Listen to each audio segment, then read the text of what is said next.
Hierdie is my eerste en laaste probeerslag op 8 mm.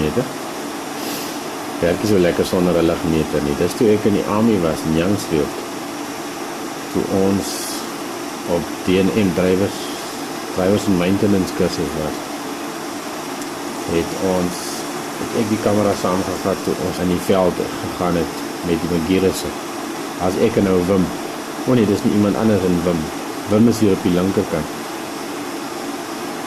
Wim is de W.M. Chamberlain, as hom sommer gaan noem Wim. Uiteindelik Winston Chamberlain.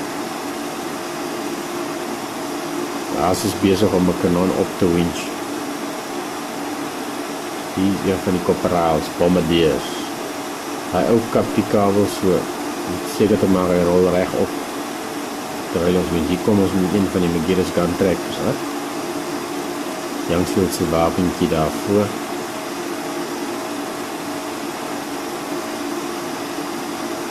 Seswiel trek permanent. Daar word die winch weer dophou.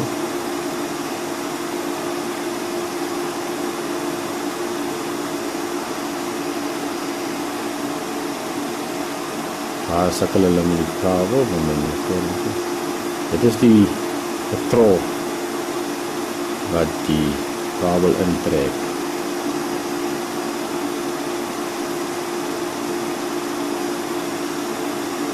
Dit is daar by Strandfontein. Skietbaan tussen die bosse daar, tussen die duine.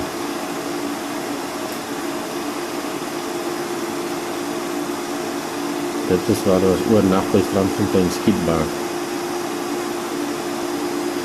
En die in Philip. Dit is weer terug aan die aand. Die kanon, wanneer die kanon ontplooi word binne in 'n skietgat. Daar staan die generator, Porsche Industrial Engine, waar die krag op word. Daar beweeg die kanon.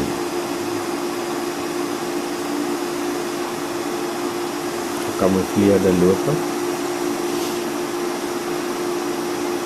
So makkie lope reg vir my. Kom maar af. Kyk hoe vinnig kan hy beweeg.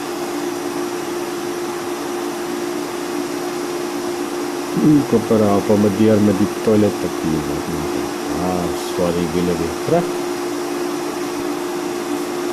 As jy kanon op die boot.